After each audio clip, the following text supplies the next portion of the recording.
surrealistic photography in the first place? I started just for fun. When I got my first digital camera, this was in the year 2000, so this is 19 years ago. And in the beginning it was more like I didn't see myself as a surrealist or someone who wanted to do this as a profession. For the first 10 years it was more a way just to play around and see what you could do.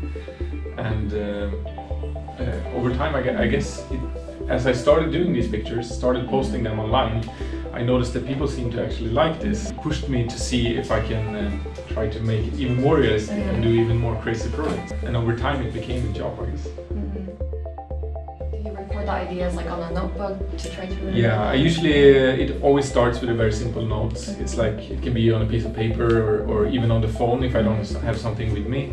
But I always try to sketch it down, because if I don't, I will just forget about it.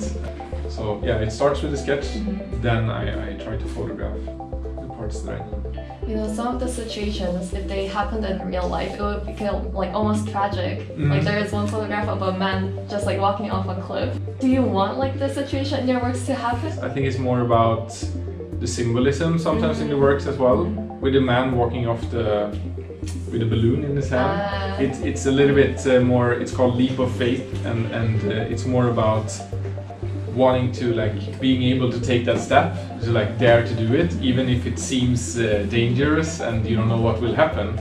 That's what I wanted to capture, that exact moment when there's no turning back and this person has decided I want to do it, but you don't really know what will happen next. Maybe he flies away, maybe he falls down. How about, are there any situations that you really want them to happen? Hard to say. I guess it would be fun to float away in your dreams. Maybe scary too. I think it's, I guess sometimes it's a certain amount of sadness in the work when you think of the world that it represents. But I think, yeah, full moon service, that you're replacing the moons, for example, would be quite fun, I think. Why not live in that world? So would you say there is like always a kind of hidden symbolism behind all of your works, or like hidden meaning?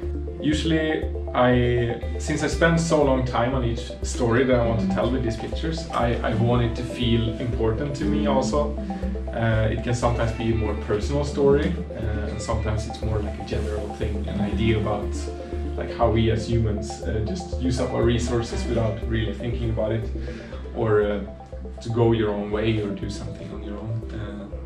But yeah, mostly these days there's some kind of story. But to me it's important also that there's not long descriptions next to the pictures telling people what they should think about it. It's very important also that it should be open, and I want people to look at the pictures and make up stories of their own as well. So like, what's the craziest thing that you had to do to get like the right angle or the right picture? I needed this really high angle. I wanted to come up maybe like around 5 to 10 meters up, and I have this quite big heavy camera, and I couldn't really put it in a drone because I don't know how to fly it. So I just I bought like a really high light stand, and I just put the camera on the light stand and put it up 7 meters in the air, and it was wobbling a little bit like this. I was holding it, and I guess I try to do more and more. I try to build more and more props these days also.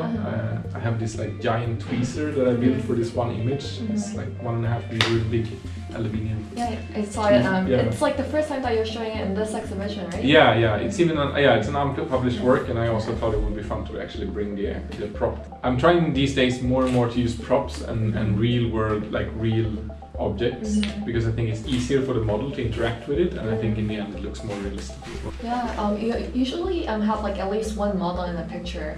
Do you think it just like makes it more personal or real to have a human model in your pictures? Yeah, usually for me it's a way to create some kind of like a point of reference in the image, both in terms of scale of the image, but also in terms of making people feel like they could be that person. And that's also why a lot of the work, the people are also turned into the image, and it's also that I don't want it to be too close. I want it to feel like that you could be that person. I manipulate the images quite a lot, but I don't manipulate the people in the images. It's important to me that it's normal people. Usually, if even friends or acquaintances, and not really like traditional models in that sense. Could you speak a little bit about your Swedish identity? I know you've been like traveling around a lot of places, but I also know that some of the photographs were inspired by like Swedish stories or folktales. Yeah, I mean, I read a lot of children's books as a kid, and especially the rich illustrated ones. There's a lot of tradition of this in Sweden, and I think in a way it's almost my biggest inspiration, the children's books, because that's the kind of stories that I want to tell, like fantasy stories. What kind of a reaction do you hope that people usually have? I hope they have different reactions. That's my main goal. I really like to walk around in the exhibitions, just listening to people. It's a bit harder for me here because I can't understand. But I think it's just fun to see what people will think. I think the title that I put in the images are usually like a clue what it is that I wanted to say with it, and it usually has a double meaning in a way. But I just hope that people will enjoy it, and I hope that people will also take the opportunity to go close and really look at the details, because it's something that you normally wouldn't see on the website, for example. On these big prints you can really see, you can almost find new stories in the small details. Have the themes of your works like evolved over time, do you think? I think a little bit. I think sometimes it's about trying to tell a story that has something to do with how we as humans, for example, affect the environment around us.